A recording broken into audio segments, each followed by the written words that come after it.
దేవుడి స్తోత్రం కలుగును గాక. దేవుడి నామానికి మహిమ కలుగును గాక. ఈ సమయాన్ని దేవుడు నాకు ఇచ్చిన దాన్ని బట్టి ఎంతగానో సంతోషిస్తూ నేను కనపరుస్తున్నాను.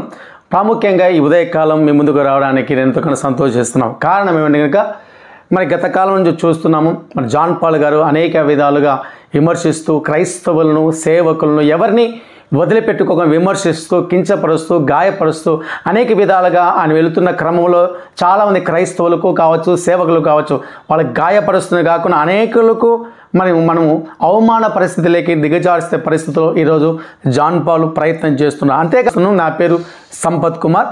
నేను అభినయ దర్శన్ గారి దగ్గర దాదాపు అంటే వాళ్ళ నాన్నగారి దగ్గర నుంచి ఇంతవరకు 29 సంవత్సరముల నుంచి నేను వారితో ప్రయాణం సాగింది. నేను దేవుడి యొక్క మహాకృపను బట్టి మరి వాళ్ళ నాన్నగారు డాక్టర్ సుందర్రాజ్ గారు ఆయనతో నా మొదటి అడుగు యొక్క దేవునితో పడిపోయింది. మరి ఆ సమయంలో నేను ఎంతగానో వాళ్ళ యొక్క పరిచయను, వాళ్ళ యొక్క సహవాసాన్ని, వాళ్ళ యొక్క కార్యాలను నేను ఎంతగానో చూసి నేను ఎంతకు ముందుకు సాగినటువంటి ఆ సమయాన్ని దేవుడు నాకు ఇచ్చాడు. దేవునికి స్తోత్రం కలుగుగాక. నేను ఈరోజు ఎందుకు మీ ముందుకు రావాలని వచ్చింది, అవసరం ఏమొచ్చింది అంటే చాలా విధాలుగా జాన్ పాల్ గారు మన యొక్క అభినయ దర్శన గురించి కానీ వాళ్ళ నాన్నగారి గురించి చాలా విమర్శించడం చూసాం. ఈ విమర్శని చూసి నేను తట్టుకోలేక నేను ఈరోజు నీ ముందుకు రావడం జరిగింది. మరి మీకు ఏం తెలుసు నేను మాట్లాడగలుగుతున్నాను. జాన్ పాల్ గారు ఈరోజు ఉదయకాలం నేను ఈరోజు మాట్లాడగలుగుతున్నాను. నీకు జాన్ పాల్ గారు అభినయ దర్శి గారి నుంచి సుందర్రాజ్ గారి గురించి నీకు ఏమి తెలుసు అని మాట్లాడుతున్నావు. దాదాపు ఆ కుటుంబంతో 29 సంవత్సరాలు నేను పరిచయగలిగిన వ్యక్తిని ఈరోజు నేను ముందుకు రావాలని కోరుకునే కారణం ఏంటో తెలుసా? నువ్వు వారి గురించి అసత్య ప్రకటనలు, అసత్య మాటలు మాట్లాడుతున్నావు, చాలా విరోధమైన మాటలు మాట్లాడుతున్నావు, చాలా గలిబిలమైన మాటలు మాట్లాడుతున్నాం. కానీ నేను సమాధానం చెప్పాలని నేను ముందుకు వస్తున్నాను. ఎందుకంటే 29 సంవత్సరాలుగా నేను వారితో ముందుకు సాగాను. 29 సంవత్సరాల ముందుకు సాగే క్రమంలో వాళ్ళ జీవితం ఏంటి, వాళ్ళ పరిచయం ఏంటి, వాళ్ళ ఎలా ముందుకు సాగారని నాకు తెలుసు. ఎందుకంటే తెలుసా, ఆయన చేస్తున్న గవర్నమెంట్ జాబ్, రైల్వేల జాబ్ చేస్తూ ఆయనకు వచ్చిన జీవితం తను పట్టుకొని కుటుంబాన్ని కూడా చూడుకోకుండా దేవుని పరిచయం అనేక ప్రాంతాలు వెళ్ళి సువార్త ప్రకటించుకొని నిస్వార్థమైనటువంటి నిజాయితీ కన్నా ఒక సేవకుని పట్టుకొని చాలా విధాలుగా మరి మాట్లాడు. నేను ఉదయకాలం చెప్తున్నాను, వాళ్ళ నాన్నగారి నుంచి ఏం మాట్లాడుతున్నాం. చర్చి మందిరానికి కట్టబోతుంటే ఆ మందిరానికి డబ్బులు వసూలు చేశామని చెప్పి మాట్లాడుతున్నాను. నేను ఆ మందిరం కట్టడం ఆ స్థితి నేను ఉన్నాను. అప్పుడు నా వయసు తెలుసా 21 సంవత్సరంలో. ఆ 21 సంవత్సరంలో ఆ మందిరంలో పనిచేయడానికి యోగ్యత ఇచ్చిన సమయంలో నేను ఆయనతో పాటు కలిసి నడిచాను. ఆయన చేసిన మందిర పరిచయం ఏంటో తెలుసా? ఆయనకు వచ్చిన జీతంలో, ఆయనకు వచ్చిన కష్టంలో, ఆయనకు వచ్చినట్టు ఏదైనా కావచ్చు, ప్రతి పైసా దేవుని పరిచయం కోసమే ఖర్చు పెట్టాడు. కానీ ఎక్కడ చేయి చాపే అనుభవం కానీ చేయి చాపే పరిస్థితి ఆయనకు రాలేదు. చాలా రోషముగా ఆయన చేశాడు, చాలా నిజాయితీగా పనిచేశాడు. అంతేకాదు ఆయన చేసిన పరిచయాలు కూడా తన కుమారుడు అభినయ దర్శన్ గారు నేను ఇరువురం కలిసి చాలా వరకు స్వార్థ ప్రకటించడానికి కావాల్సినటువంటి మరి పోస్టర్లు అతికించడం కావచ్చు, అనౌన్స్మెంట్ కావచ్చు, సౌండ్ సిస్టమ్ ఇచ్చడం కావచ్చు, అనేక పరిచయాలు. అంతేకాకుండా అప్పటిదో చిన్న కార్ మాకు ఉన్నది. ఆ కారును డ్రైవింగ్ చేసేవాడు మన అభినయ దర్శకుడు. అంతటి సువార్త మనం ప్రకటిస్తే ఆ సువార్తను హేళనగా మాట్లాడు, ఆ సువార్తను ఏదో విధంగా చాలా విధాలుగా మాట్లాడు. నీకు బుద్ధి ఉందని మాట్లాడుతున్నావు, ఆయన గురించి నీకు తెలుసు అని మాట్లాడుతున్నావు. ఒకసారి తెలుసుకొని మాట్లాడు. అభినయ దర్శి గారు ఏంటి, వాళ్ళ నాన్నగారు ఏంటి, వాళ్ళ పరిచయం ఏంటి, వాళ్ళ సువార్త చేసే కార్యక్రమం ఏంటని తెలుసుకొని మాట్లాడితే తెలుస్తుంది. అనవసరంగా ఏదో మైక్ పట్టుకొని అదే ఏదో యూట్యూబ్ ఛానల్ పెట్టి ముందుకు వచ్చి మాట్లాడడం కాదు. నీకు చేతనైతే నా ముందుకు వచ్చి మాట్లాడు, నేను చెప్తాను. ఎందుకు తెలుసా? 29 సంవత్సరాలు వాళ్ళతో కలిసి జీవిస్తున్నాను. వాళ్ళు ఏంటి, వాళ్ళ ఏం పరిస్థితి నాకు తెలుసు. నేను ఎక్కడ ఉండగా నేను కడప బిడ్డనే. కావాలంటే నన్ను అడుగు, నేను చెప్తాను. అంతేకాకుండా తెలియక ఏదో మైక పట్టుకొని ఈరోజు యూట్యూబ్ ఛానల్ పెట్టుకొని కూర్చొని మాట్లాడే కాదు, సబ్స్క్రైబ్ పెంచుకోవడానికో ఏదో గలిబిలి పుట్టించడానికి ఈరోజు చేస్తున్న ప్రయత్నం మంచిది కాదు. జాన్ పాల్, బుద్ధి జ్ఞానం ఉంటే మాట్లాడుకో. ఈరోజు మాట్లాడుతున్న మనుషులు కాదు, క్రైస్తవులు మాట్లాడుతున్న సేవకులు దూషిస్తున్నావు. ఒక సుందర్రాజ్ గారు కాదు, అభినయ దర్శన కాదు, చాలా మంది సేవకులు విమర్శిస్తున్నాం. ఒక పక్క ఓసల మినిస్టర్ అటువంటి ఏసన్న గారిని విమర్శిస్తున్నావు. బుద్ధి జ్ఞానం ఉంది నీకు? ఆయన పరిచయం ఏంటి, ఆయన సహవాసం ఏంటి, ఆయన చేస్తున్నట్టు తెలుసా నీకు? ఆయన జీవితాన్ని పరిత్యాగంగా, ఆయన జీవితాన్ని తన యొక్క తృణప్రాయంగా వదిలేసుకొని సువార్త ప్రకటిస్తూ ఉంటే ఆయన పట్టుకుని మాట్లాడుతుంది. నీకు బుద్ధి ఉందా? ఈరోజు ప్రపంచ క్రైస్తవానికి ఒక మాదిరిగా ఈరోజు నిలిచారు సువార్త ఏసన్న గారు. అలాంటి వ్యక్తిని విమర్శిస్తావు నువ్వు. అంతేకాదు మొన్న ఆయన ఎవరు నిన్నటికి మొన్న వాడి షాలెమన్న గారు తెలుసా నీకు? షాలెమన్ చేసిన పరిచయం ఏంటో తెలుసా? వాళ్ళ సంఘ విశ్వాసం ఎంతో తెలుసా? ఆయన చేస్తున్న పరిచయం ఏంటో తెలుసా? నీకు బుద్ధి ఉందా? నీకు అలాంటి సేవకులతో మాట్లాడుతూ ఎవరిని నువ్వు ఇష్టపడుతున్నావు? ఈరోజు భూమి మీద, ఈ భూమి మీద ఏ సేవకుని ఇష్టపడడానికి నీకు మనసు ఒప్పుతుంది?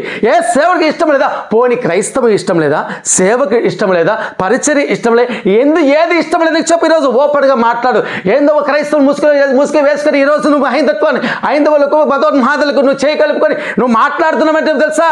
నువ్వు క్రైస్తవులు అవమానపరుస్తున్నావు, దేవుని నామాన్ని అవమానపరుస్తున్నావు, క్రైస్తవులు కించపరుస్తున్నావు. బుద్ధి జ్ఞానము తెలివి నీకు ఉంటే ఇప్పటికైనా జ్ఞానము తెచ్చుకొని సువార్తకు చేత పట్టుకొని ఎవరైతే స్వార్థ సేవ సపోర్ట్ చేయి, మంచిది.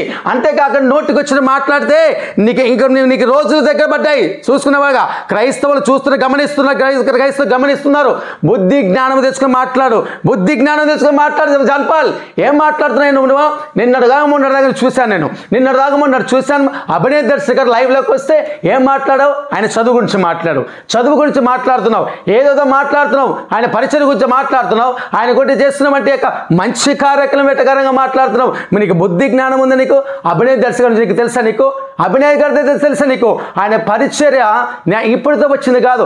నాన్నగారు నుంచి నలుగుతూ ఆయన పరిచర్య చేశాడు. ఆయన చేస్తున్నటువంటి పరిచర్యను గమనించలేక ఇష్టానుసారంగా మాట్లాడుతున్నావు. క్యూఆర్ కోడ్లు పెట్టాడంటున్నావు, ఫోన్ పేలు పెట్టాడంటున్నావు, అకౌంట్ బుక్లు పెట్టాడు. అరే బాబు, ఇవన్నీ పెట్టాడు ఎందుకు తెలుసా? నలిగిపోతున్న క్రైస్తవాన్ని నిలబెట్టడానికి ఈ పని చేశాడు. నువ్వు ఆయన చేసిన పరిచయం నువ్వు చూడలేదా? ఆయన చేస్తున్న కార్యక్రమాన్ని గమనించలేదా? ఈరోజు చూస్తాం ఎంతమంది క్రైస్తవులు అతి పేద వంటి సువార్థికులు ఈరోజు నిలిచి ఉంటే వాళ్ళు సహాయం చేస్తున్నారు. గమనిస్తున్నావా? గమనించలే. నీకెందుకు తెలుసా? ఇవన్నీ కడపడవు. సేవకుడు అంటే ఇలాగే ఉండాలి. సేవకుడు అంటే ఎలా ఉండాలంటే నీ దృష్టిలో సేవకుడు అంటే సేవకుడు కాదు, వాడిని ఏదో విధంగా విమర్శించాలి. చేస్తున్న మంచి పనిని చేస్తున్న కార్యక్రమాన్ని మరుగున పరిచి ఏ విధంగా మనల్ని కించపరిచే ఉద్దేశంతో చేస్తున్నాం. నీకు బుద్ధి జ్ఞానం ఉంటే అభినయ దర్శన గారు చేస్తున్న పరిచయను, అభినయ గారు చేస్తున్న సేవా కార్యక్రమాలు ఒకసారి గమనించు. ఈరోజు క్యూఆర్ కోడ్ కావచ్చు, ఫోన్పే కావచ్చు, ఆ అకౌంట్ బుక్లు కావచ్చు, ఏది వచ్చిన ప్రతి పైసాను ఈరోజు ఆయన చేస్తున్నటువంటి పరిచర్య, ఆయన చేస్తున్న సహాయము చూస్తూ ఒకసారి గమనించు. ఒకసారి చూడు. మేము పెడుతున్నాం, ఫోన్పేలు పెడుతున్నాము, ఫోన్పేలు పెడుతున్నాం, కాకపోతే క్యూఆర్ పెట్టకపోతే ఏం పెడుతున్నామో వాడికి వచ్చిన ప్రతి పైసా మేము ఈరోజు అతి నిరుపేద సేవకులకి మేము సహాయం చేస్తాం. అతి నిరుపేద సేవకులు సహాయం చేస్తాం. సంఘాలు నడిపించుకోలేని పరిస్థితులు, దీనహీన పరిస్థితులు ఉన్న సేవకులు మేము గుర్తించే వాళ్ళ సహాయం చేస్తున్నాం. ఒకసారి చూడు. వెళ్ళు. నువ్వు తెలియకోకుండా ఇష్టానుసారంగా మాట్లాడుకో. ఏదో నోరు ఉంది కదా, ఛానల్ ఉంది కదా, ఇష్టానుసారంగా మాట్లాడుతున్నావు. ఆయన దగ్గర 4 బట్టలు ఉంటే 4 బట్టలు ఒక బట్ట పెట్టుకొని ఆయన తిరిగి ఇచ్చేవాడికి వ్యక్తి. ఈరోజు అతనుకున్న కార్ ఏంటో తెలుసా? కార్ ఏంటో తెలుసా? Swift Dzire. ఎప్పటి నుంచి తెలుసా? 16 సంవత్సరాల నుంచి అదే కార్ నడుపుతూ ఉన్నాడు. ఎల్లో ప్లేట్ బండి పట్టుకొని ఈరోజు నడిపిస్తున్నాడు. కానీ నీ దగ్గర ఉంది ఎంత తెలుసా? నీ దగ్గర 7 సీటర్ కారు ఉంది. ఎక్కడొచ్చిందయ్యా? ఎక్కడొచ్చింది 7 సీటర్ కారు? ఎక్కడి నుంచి రాళ్ళు కొట్టావా? పని చేసావా? ఉద్యోగం చేసావా? ఏం చేసావు? పోనీ సంఘం ఉందా? ఉంది. కానీ ఎంతమంది? 5 కంటే 10 మంది సంఘాలు లేరు. మరి ఎలా వస్తుంది నీకు? చెప్పు. మరి ఈరోజు నోరు తెలిసి మాట్లాడు. మేము నిస్వార్థం చెప్తున్నాం. క్యూఆర్ కోడ్ పెట్టినా, ఫోన్పే పెట్టినా, వాట్సాప్ పెట్టి ఏది పెట్టినా వచ్చే ప్రతి పైసా ఈరోజు మేము చేస్తున్నాం తెలుసా? నిస్వార్థంగా మేము నిరుపేద సేవకులు సహాయం చేస్తున్నాం. అలాంటి పరిచయం చేస్తున్న మమ్మల్ని పట్టుకు చేత పట్టుకు ఈరోజు మాట్లాడుతున్నాం. బుద్ధి జ్ఞానం ఉందా నీకు? తెలివి ఉందా నీకు? అసలు నీకు ఏం మాట్లాడుతున్నావు? నీకు తెలుసా? నీకు రా, నేను నా ముందుకు రా, నేను చూపిస్తాను. ఆయన చేసే ప్రతి అకౌంట్ లక్షలు వచ్చాయని, కోట్లు వచ్చాయని నిష్ఠార్థంగా మాట్లాడుతున్నావు. ఏం తెలుసని మాట్లాడుతున్నావు? జాన్పాల్, నీకు బుద్ధి జ్ఞానం ఉందా? నీకు తెలివి ఉందా? బేవకూఫ్, ఏం మాట్లాడుతున్నావు నువ్వు? వచ్చిన ప్రతి పైసా ఈరోజు నిరుపేద సేవకులు మేము సహాయం చేస్తున్నాం. ఎన్నో ఫోన్ కాల్ వచ్చినాయి. సార్ అన్న మాకు చాలా ఇబ్బందులు ఉన్నాం అన్న, మేము చాలా కష్టాలు ఉన్నాం అన్న, మేము సంఘాన్ని నడుపుకోలేకున్నాం అన్న, మాకు ఈ పరిస్థితులు అన్నట్టే వాళ్ళని గుర్తించి ఈరోజు ముందుకు వెళ్ళి వాళ్ళకి చేయూతనిస్తున్నాం. దేవుని యొక్క మహాకృపను బట్టి ప్రతి పైసా ఈరోజు మేము స్వార్థకే మేము ఉపయోగిస్తున్నాం.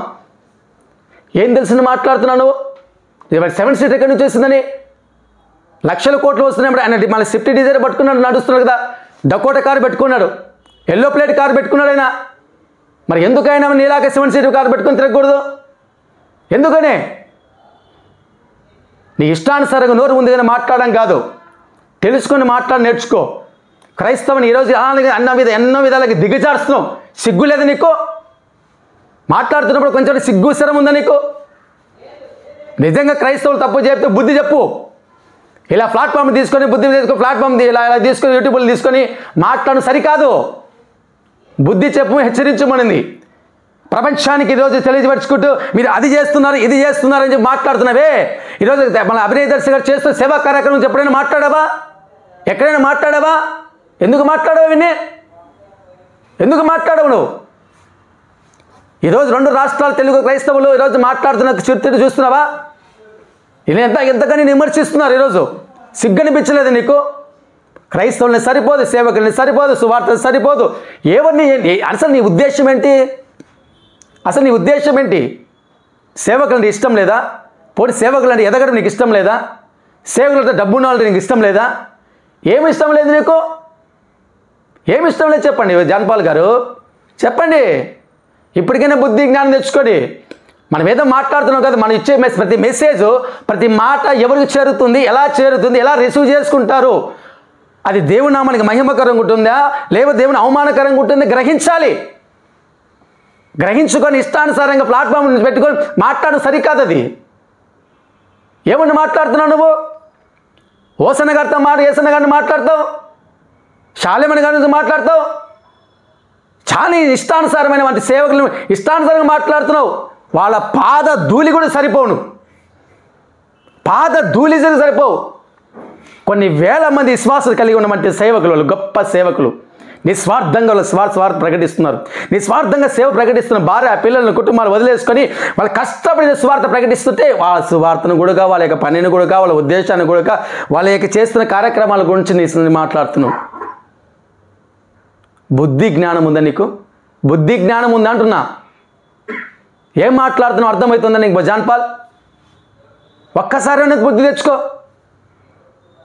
నాకు తెలిసి తెలియక మనం చూస్తే అభినయ దర్శన్ గారు లైవ్లోకి వచ్చారు. నేను షాక్ అయిపోయాము. అరే అది ఏందన్నా, ఆయనతో ఏందినా వాడితే ఏంది? నీ ఇప్పుడు కూర్చోవడం ఏంది? వాడి స్థానం ఏంది, నీ స్థాయి ఏంది? ఈరోజు నువ్వు ఒక పిలిపిస్తే చాలు, అభినయ దర్శకు ఒక పిలిపిస్తే చాలు, 2 రాష్ట్రాల క్రైస్తవ ప్రజలు స్పందించే స్థితిలో నువ్వు స్థాయిలో ఉన్నావు. నువ్వు ఆయన ఏంటి పరిస్థితి? పిచ్చి పిచ్చి మాటలు మాట్లాడుతున్నామంటే ఆ మాటలు మీ సమాధానం చెప్పుకోవాల్సిన అవసరం లేదు. ఈ మాటలు మేము ఆయనకు చెప్పాం. నువ్వు లైవ్లోకి పోకపోతే చాలా బాగుంటుందన్న. ఆ లైవ్లోకి వెళ్ళాల్సిన మేము మీలాంటి వాళ్ళు కాదు, మాలాంటి వాళ్ళు. మేము చెప్పగలం సమాధానం, మేము ఇవ్వగలం మనకి వాళ్ళ వివరణ. అంతేగాని ఇష్టానుసారంగా మనం ఏదో వాడికి మాట్లాడుతున్న మాటలు మనకు జవాబు ఇచ్చాల్సిన అవసరం మనకు లేదు. అసలు మీలాంటి వ్యక్తులు ఆ లైవ్ ముందుకు కానీ అలాంటి వ్యక్తులతో కూర్చోవడం సరి తూగదు అని నేను చెప్పాము. అందుకే ఈరోజు లైవ్లోకి నేను ముందుకు రావాల్సి జరిగింది. ఏం మాట్లాడుతున్నాను జాన్పాల్? ఆయన సేవ పరిచర్య కావచ్చు, వాళ్ళ కుటుంబానికి కూడా, వాళ్ళ తల్లిదండ్రుల పరిచర్య కావచ్చు, ఏదైనా కావచ్చు, ప్రతి సేవకుని విమర్శిస్తూనే ఉన్నావు. ప్రతి సేవకుని విమర్శిస్తూనే ఉన్నావు. ఇక్కడి నుంచి అభినయ దర్శన గారు కానీ ఇంకా ఏ సేవకులు కానీ మాట్లాడితే నీ పళ్ళు రాలిపోతాయి. ఇష్టానుసారం మాట్లాడొద్దు. దేవుని మహిమకరంగా మాట్లాడు. దేవుడికి మహిమకరంగా విధంగా ప్రవర్తించు. చెప్పు మరి నీ 7 సీటర్ ఎలా వచ్చింది చెప్పు. నువ్వు ఎలా తిరుగుతున్నావు తెలుసా? నువ్వు కట్టుకున్న బట్టలు వేసుకునేటువంటి షూటు ఎక్కడి నుంచి వచ్చాయండి? నువ్వేనా సాఫ్ట్వేర్ ఇంజనీర్వా? మీ ఫ్యామిలీ ఏమన్నా మంచి డబ్బున్న వాళ్ళ? చెప్పండి మరి, సమాధానం చెప్పండి. దొంగచాటుగా మేము చేయలేదు. డైరెక్ట్గా నీ స్వార్థంగా మేము ఈరోజు QR కోడ్ పెట్టినా, ఫోన్పే పెట్టినా, ఇంకొకటి ఏదో పెట్టామేడుగా ప్రతి పైసాకు మేము నీకు లెక్క చెప్పాల్సి, మీరు క్రైస్తవులు కాకుండా ముందు మేమేం చెప్పాల్సి ఎవరికి తెలుసా? దేవునికి మేము లెక్క చెప్పాలి. ఆ భయముతో మేము ముందుకు సాగుతున్నాం. ఆ భయముతో ముందుకు సాగుతున్నాడు అభినయ దర్శన్ గారు. అంత నిస్వార్థం అంటే సేవకుని పట్టుకొని ఈరోజు విమర్శిస్తున్నాను. ఏం తెలుసు నేను అభినయ దర్శన్ గురించి మాట్లాడుతున్నాను? నువ్వు ఏం తెలుసును? ఏ ఒక్కరోజు సేవకుడికి ఒక చిన్న సహాయం చేసావా? చేయలేదు. ఏ సేవకుడిని నువ్వు బలపరచడానికి ప్రయత్నం చేసావా? చేయలేదు. ఏ సంఘాన్ని దర్శించి వాళ్ళని ముందుకు సాగడానికి ప్రయత్నం చేసావా? చేయలేదు. నీ బ్రతుకంతా, నీ జీవితం అంతా ఉదయం లేచి సాయంత్రం పడుకునే దాకా క్రైస్తవుల మీద ఏడుస్తూనే ఉంటావు. అరే బాబు, బైబిల్ ఎందుకు పట్టుకున్నావు మరి? నువ్వు బైబిల్ ఎందుకు పెట్టుకున్నావు? ఎందుకు? అవమానపరచడానికి, క్రైస్తవ్యాన్ని, దేవుని నామని అవమానపరచడానికే. ఎందుకు బైబిల్ పట్టుకున్నావు? నీకు సరిగా ఉందా? నీకు నీ మనసు గట్లే నీకు మంచిదని అనిపిస్తుందా నీకు? అదే సేవకుడు కాదనిపిస్తుంది. ఎందుకు తెలుసా? సేవకుడైతే ఇంకొక సేవకుడిని రోడ్డు మీద పడాలని కోరుకోడు. అరే శత్రువుని ప్రేమించి శత్రువుని క్షేమాన్ని కోరే దేవుడు చెబితే ఆయన మాట వదిలిపెట్టుకు ఈరోజు రోడ్డు మీద రావాలి, రోడ్డు వల్ల అదొక అడుక్కోవాలని చెప్పి ఆ మనసు కలిగినటువంటి మహానుభావుడివి నువ్వేనైనా? ఎవరైనా ఉండారా? అసలు సేవకుడు అంటారా? నేను దైవ సేవకుడు పేరు పెట్టుకున్నావే, ఆ మాటకు నువ్వు అర్హుడివేనా? ఎవరైనా ఆ మాట అనగలుగుతారా? శత్రువును కూడా ప్రేమించు అని మన యొక్క దేవుని యొక్క మాట పట్టుకొని మనం ప్రేమిస్తున్నాం, క్షేమాన్ని కోరుకుంటున్నాం, అభివృద్ధి కోరుకుంటున్నాం, తోడ్పాటు పడుతున్నాం, ఎన్నో చేస్తున్నాం క్రైస్తవుడిగా, మన సేవకుడిగా. రేసు ఒక మాదిరిగా ఉన్న నువ్వు బైబిల్ పట్టుకొని అనేక సువార్త ప్రకటిస్తూ క్రైస్తవులు తప్పుదారి పడుతున్న వాళ్ళని చక్కగా మంచి మార్గం నడిపించడానికి ప్రయత్నం చేయాల్సిన నువ్వు ఈరోజు క్రైస్తవైన తప్పుదారి పట్టించడానికి ప్రయత్నం చేస్తున్నావు. కానీ నీ మాటలు ఇచ్చేళ్ళవు. ఎందుకు తెలుసా? అరే బాబు నువ్వు సైతానం తెలుసు అందరికీ, సేవకుడిని తెలియదు, ఇంకా సైతానం అని తెలిసిపోయింది అందరికీ. నీ మాట స్వీకరించడం కాదు, ఎవరో ఒకరే ఇద్దరు ఉంటారు నీ స్వీకరించేవారు, నీ అభిమానులు ఉండొచ్చు. క్రైస్తవ ప్రపంచం నీ గురించి ఏమనుకుంటుందో ఒకసారి తెలుసుకో. ఏం మాట్లాడుతున్నారో? ప్రతిరోజు ఏదో లైవ్లోకి రావడము, సబ్స్క్రైబ్ పెంచుకోవడానికే, రెవెన్యూ పెంచుకోవడానికే. ఎందుకండి ఇవన్నీ? ఎందుకు ఇవన్నీ? నువ్వేం చేస్తున్నావు? మరి నువ్వేం చేస్తున్నావు? రెవెన్యూ పెంచుకోవడానికి వేస్తున్నావా? సబ్స్క్రైబ్ పెంచుకోవడానికి చేస్తున్నావా? దేనికోసం వస్తున్నావు ఈరోజు లైవ్లోకి? ఒక్క మాట చెప్పండి, ఒక్క మాట చెప్పు బ్రదర్. క్రైస్తవానికి ఇస్తున్న సందేశం ఏంటో చెప్పు. నువ్వు ఇస్తున్న లైవ్లో కావచ్చు, నువ్వు ఇస్తున్న ఏదైనా కావచ్చు, క్రైస్తవానికి ఇస్తున్న సందేశం ఏంటి? ఒక్కసారి నీ గుండె మీద చేసుకుని చెప్పు. బాబు పొద్దున్నుంచి సాయంత్రం రాత్రి పడుకున్నప్పుడు నీ గుండె మీద చేసుకుని చెప్తారు. పొద్దున్నుంచి సాయంత్రం నేనేం చేశాను ఆలోచించుకున్నప్పుడు ఒకసారి తెలుస్తుంది నువ్వు నేనేం మేలు చేశాను, ఏ పని చేశాను అని ఆలోచించుకోవా? పొద్దున్న లేచిన అని చెప్పి పడుకునేదాకా క్రైస్తవ మీదను, సేవకుల మీదను, సువార్తల మీదను అన్నిటి మీద అన్ని దూషించడం, అవమానపరచడం, హేళనపరచడం ఈరోజు చేస్తున్నాం. మతోన్మాదం చేయగలిగితే సిగ్గు అనిపించలేదు? మతోన్మాదంతోనే చేయగలిపేది నువ్వు. ఏం చేస్తున్నావు నువ్వు? తెలివి ఉందా నీకు అసలు? పరిశుద్ధుడు, చాలా పరిశుద్ధుడు నువ్వు భ్రమలో ఉండవు. చాలా పరిశుద్ధుడు, నేను ఒక్కనే సువార్త చక్కగా చేస్తున్నాను, ఇంక ఎవరు చేస్తున్న సేవ అంతా అది సువార్త కానే కాదు, వాళ్ళు చేస్తున్న ప్రకటన ఆ యొక్క దేవుడికి సంబంధించిన కార్యమే కాదు, నేను పరలోకం దిగివచ్చాను, యేసుక్రీస్తు తర్వాత నేనే వచ్చాను, ఆయన మిస్ అయ్యి వచ్చాడు, నేను వచ్చింటే బాగుండు, ఆయన మీ కొరకందరూ నేను మంచి పని చేసి సిలువను ఎక్కించింది బాగుండు అని ఉద్దేశంలో భ్రమలో ఉన్నట్టుండవు.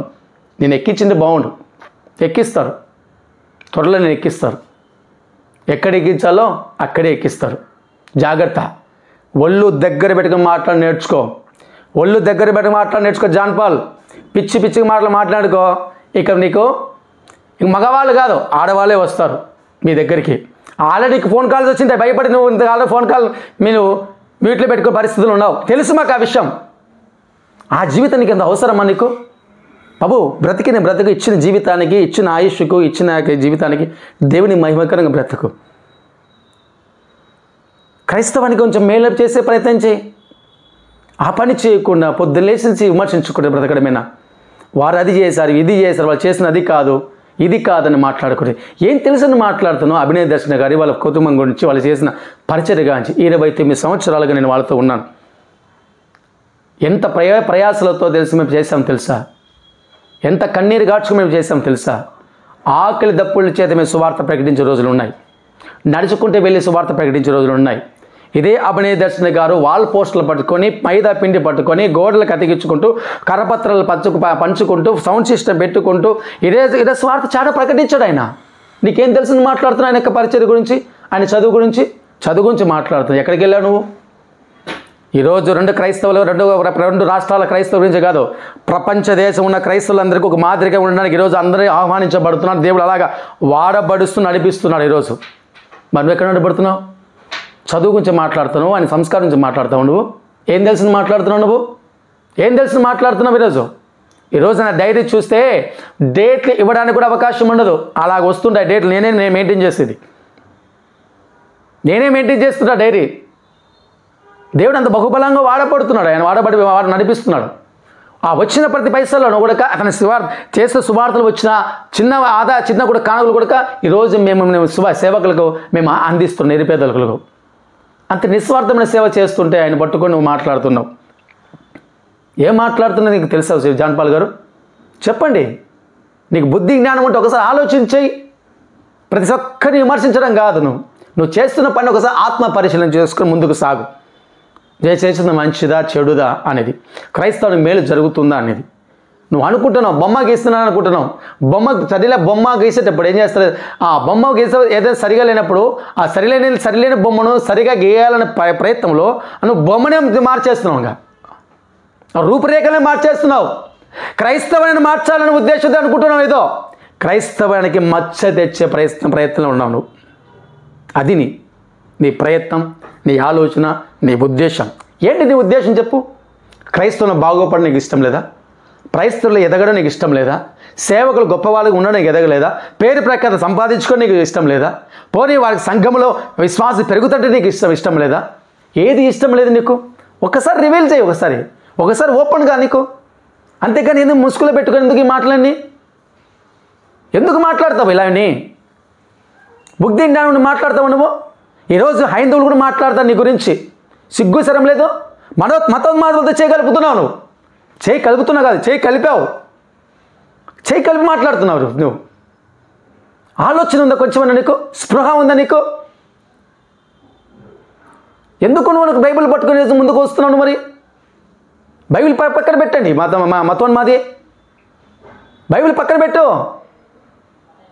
సిగ్గు శరం ఉండాలి కొంచెమన్నా నీకు. సిగ్గు శరమణమనా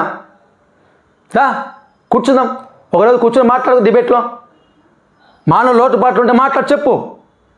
స్త్రీలైతే సరి చేసుకుంటావు. ఆ అనుభవం అభినయ దర్శి గారికి ఉంది. చిన్న పిల్లవాడవైనా తన లోటుపాటు చెప్తే సరి చేసుకున్న అనుభవానికి ఉంది. చెప్పు. ఏదైనా లోటుపాటు ఉంటే ఇష్టానుసారంగా ఏదో ప్లాట్ఫామ్ ఉందని చెప్పి, యూట్యూబ్ ఉందని చెప్పి, ఛానల్ ఉందని చెప్పి మాట్లాడే సరికాదు అది. ఎక్కడ తీసుకెళ్తున్నావు క్రైస్తవాన్ని తెలుసా నీకు? ఎక్కడ తీసుకెళ్తున్నావు ఈరోజు?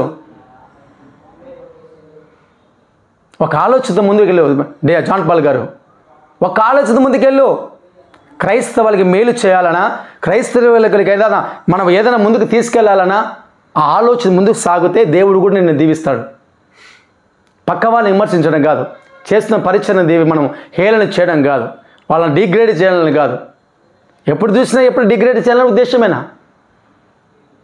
ఓసన మిస్టర్ ఏసన్న గారిని కూడా నేను డిగ్రేడ్ చేస్తావు. ఆయన జీవితం తెలుసా నీకు? తెలుసా నీకు ఆ జీవితం? ఆ త్యాగపూరితమైన సువార్త యొక్క ఆ భారమైన ఏమంటుందని త్యాగపూరితమైన యొక్క పరిచయం చేశాడు ఆయన. కుటుంబాన్ని ఆయన వదిలేశాడు. ఆయన ఎవరు చక్కగా వివాహం చేసుకొని పిల్లలను పెట్టుకొని ఆనందంగా ఉండవు. ఆయన పరిత్యాగంగా వాని వదిలిపెట్టేసైనా ఈరోజు సువార్త పెట్టి అనేక వేల సంఘాలు కట్టి లక్షల మంది విశ్వాసులుగా ఈరోజు దేవుని రాజు నడిపించడానికి ప్రయత్నం చేశావు. మరి నువ్వేం చేసావు? అలాంటి వ్యక్తిని పట్టుకుని మాట్లాడుతున్నాను. షాలేమన్న గారు ఈరోజు షాలేమన్న గారికి 1 నెలలు నిలిపేబడిపడింది. మాట్లాడావా? స్పందించావా? క్రైస్తవుల దాడి జరిగాయి, స్పందించావా? క్రైస్తవుల దాడి గాయపడ్డారు, స్పందించావా? క్రైస్తవులు చనిపోతున్నారు, స్పందించావా? ఇదేం సంబంధిస్తా? విశ్వాసం ఎప్పుడు చూసిన పాస్టర్ల మీద, సేవకుల మీద, స్వాగతం మీద, వాళ్ళ మీద ఎడబడమా? నిజంగా నీకు ఆ మనసు కలిగి ఉంటే ఎంతమంది సేవకులు ఈరోజు ఇబ్బందులు కలిగి ఉన్నారు, చాలా మంది ఒక హీన స్థితిలో ఉన్నారు. వాళ్ళ యొక్క పరిచయాలు ఎన్నో ఇబ్బంది కలిగి ఉన్నాయి. ఎప్పుడైనా గుర్తించావా? వాళ్ళ దగ్గరికి వాళ్ళకి సహకరించావా? ఎప్పుడైనా వాళ్ళకి మంచి మాట చెప్పడానికి ప్రయత్నం చేశావా? ఏమైనా కార్యక్రమం చేసావా? సో ఈ యొక్క క్రైస్తవ్యానికి నువ్వు ఒక మేలు చేసే ఒక కార్యక్రమం జరుపు. షాలేమన్న గారికి ఈ యొక్క సంఘానికి నీళ్ళు ఆపారు. ఏం చేస్తావు మరి నువ్వు? ఏం చేస్తావు బ్రదర్? ఏమైనా చేయగలిగావా? పోనీ ప్రార్థన చేసావా? పోనీ ఏం చేసావు నువ్వు? చేయవు, అలాంటి చేయవు. షాలేమన్న మీద పడతావు. వాళ్ళ విశ్వాసం ఎంతమంది తెలుసా నీకు? తెలియదు. తెలిసి ఉండొచ్చు. ఒళ్ళు దగ్గర పెట్టుకొని మాట్లాడు. నేర్చుకో. ప్లాట్ఫామ్ ఇచ్చింది మంచి మాట ప్రకటించడానికి, విమర్శించడానికి కాదు, బైబిల్ పట్టుకోవడానికి, మంచి మాట చెప్పడానికి. అంతేగాని నీ ఇష్టానుసారం మాట్లాడడానికి కాదు. ఏం గోళ్ళు మాట్లాడతావు, ఏసన్న గారిని మాట్లాడతావు, శాలమును మాట్లాడతావు, నీ ఇష్టానికి ఎవరి సేవలు భక్తి సింగ్ గారికి మాట్లాడతావు. నా ఎవరినన్నాక నువ్వు మాట్లాడకుండేదినా, నీ గురించి మాట్లాడుకుంటే బాగుంటుందన్నా. ఎందుకంటే మీరే కరెక్ట్ సేవకుడు, మీరు చేస్తున్న సేవే కరెక్టమైన సేవ, మీరు చేస్తున్న పరిచర్య నిజమైన పరిచయ, పరలోకం నడిపించే పరిచర్య. అంతే కదన్నా, కరెక్ట్ కదన్నా. థ్యాంక్స్ అన్న, నువ్వు మంచి పరిచర్య చేస్తున్నావు. నువ్వు ఈ పరిచర్యను అభినందించాల్సిందే. ఎందుకు తెలుసా? పొద్దున్న లేసేదే కదా నీ పరిచర్య. ఆ సేవకుడు ఇట్లా అన్నాడు, ఈ సేవకుడు పని చేస్తున్నాడు, ఈ సేవకుడు అది చేశాడు, ఈ సేవకుడు అది. ఇదే కదన్నా నీది ఏడుపు. ఆ ఏడుపేనా నీ ఏడుపు? ఆ బ్రతికేనా? ఆ జీవితమేనా? ఒళ్ళు దగ్గర పెట్టుకొని మాట్లాడు. పిచ్చి పిచ్చి మాటలు మాట్లాడితే క్రైస్తవు ఇప్పటికే చాలా ఆగ్రహముతో ఊగిపోతున్నారు. ఆగ్రజ్వాలకు నువ్వు దహించబడతావు. దయచేసి గుర్తుపెట్టుకో. డోరు ఉంది కదా అని చెప్పి, ప్లాట్ఫామ్ ఉంది కదా అని చెప్పి సబ్సిడీ పెంచుకోవడానికి పిచ్చి పిచ్చి మాటలు మాట్లాడకు. వీలైతే సహాయం చేయి, వీలైతే ప్రోత్సహించు, వీలైతే సహకరించు, వీలైతే నడిపించడానికి నువ్వు ముందుకు రా. చేయి కలుపుకుందాం, ముందుకు సాగుదాం. పడిపోతున్న క్రైస్తవానికి, అవిశ్వాసన పడిపోతున్న క్రైస్తవానికి, భయపడుతున్న క్రైస్తవానికి, చైతన్యం లేని నిశ్చల స్థితిలో ఉన్న క్రైస్తవానికి జీవం పుట్టించే విధంగా మనం ప్రయత్నం చేద్దాం. రా, ముందుకు రా. ఎందుకు రావు? ఆ పను మాత్రం చేయం. అది మన పని కాదు. సైతాను నీ మీద నాట్యం చేస్తున్నాడు. మా జాన్పాల్లో నాట్యం చేస్తున్నాడు. స్పృహ లేని పరిస్థితుల్లో ఉన్నావు. స్పృహ లేని పరిస్థితుల్లో ఒక్కసారి ఆలోచించేయి. ఒక్కసారి ఆలోచించేయి నువ్వు. అరే నేను ఏం చేస్తున్నానని స్పృహ కలిగిన జీవితం నువ్వు నడిస్తే నీకు తెలుస్తుంది. సేవకులు విమర్శించడం కాదు, వాళ్ళు చేసిన కార్యక్రమాలు విమర్శించడం కాదు. మళ్ళీ చెబుతున్నాను, ఇంకొకసారి కానీ అభినయ దర్శన గారి మీద నువ్వు మాట్లాడినా సహించే ప్రసక్తే లేదు. ఆయన తెలియక ఆ రోజుకు లైవ్లోకి వచ్చారు, చాలా చెప్పాము. అన్న ఆ పిచ్చికు మీద నువ్వేంది నన్ను వెళ్ళడం అని చెప్పి. ఈరోజు మేము ఆయన కదా, ఆయన సైనికులు ఉన్నాం. నేనే కాదు, వేల మంది ఈరోజు ఉన్నారు ఆయనకు నీకు కౌంటర్ ఇవ్వడానికి, నీ కౌంటర్ ఇవ్వడానికి ఉన్నారు. కానీ నాకు అవమానకరం ఉంటుందని నేను ముందుకు రాలేకపోయిన రోజులు. కానీ మితిమీరిపోతున్నావు, ఇంకా మితిమీరిపోతున్నావు. తెలుసుకుని మాట్లాడు. ఆయన పరిచర్య ఏంటి, ఆ సేవా అనుభవం ఏంటని అది తెలుసుకుని మాట్లాడితే బాగుంటుంది. లేదేవతే ఏం తెలుస్తుంది తెలుసా? పడుతుంది గతి. చాలా జాగ్రత్త. చెయ్యి, నువ్వు స్వార్థ మంచిగా చెయ్యి, సహకరిస్తాం. ఇది అనిపించలేదు ఒకసారి మీరు? జాన్పాల్ వింటున్నావు కదా, జాగ్రత్తగా విను. సువార్తను సహకరించు.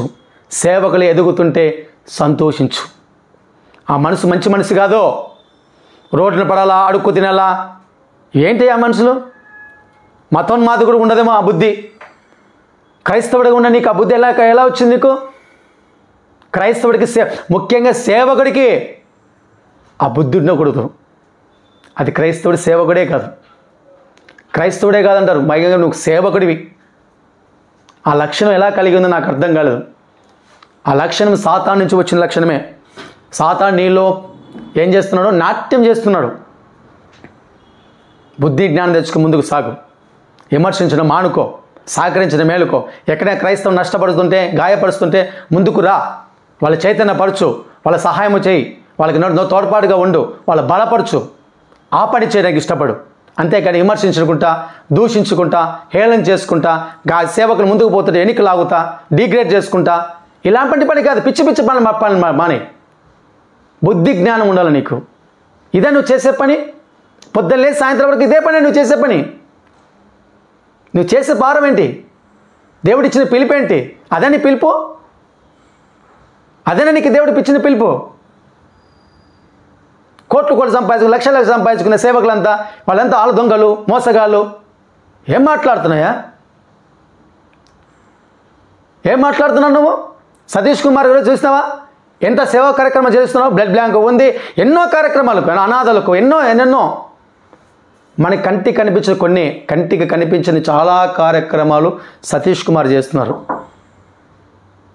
నీకు తెలుసా? దయచేసి చెప్తున్నా, ఒక మాట చెప్తున్నాక ఇక రెస్పెక్ట్ ఇచ్చి మాట్లాడదు. ఇంకా రెస్పెక్ట్ ఉండదు నీకు. సేవకులు విమర్శించడం మానుకో. సేవకుల్ని కించపరచడం మానుకో. సేవకులను డిగ్రేడ్ చేయడం అనుకో. క్రైస్తవ్యాన్ని చైతన్యపరచడానికి, సేవకులకు ప్రోత్సహించడానికి ముందుకు రా. చేయి కలుపుదాం. యేసుక్రీస్తు యొక్క మాటలను, అనేక వాళ్ళను రక్షణలోకి మనం నడిపించడానికి మనం ప్రయత్నం చేస్తాం. దేవుడి మాట దీవించి ఆశ్రయించిన గాక.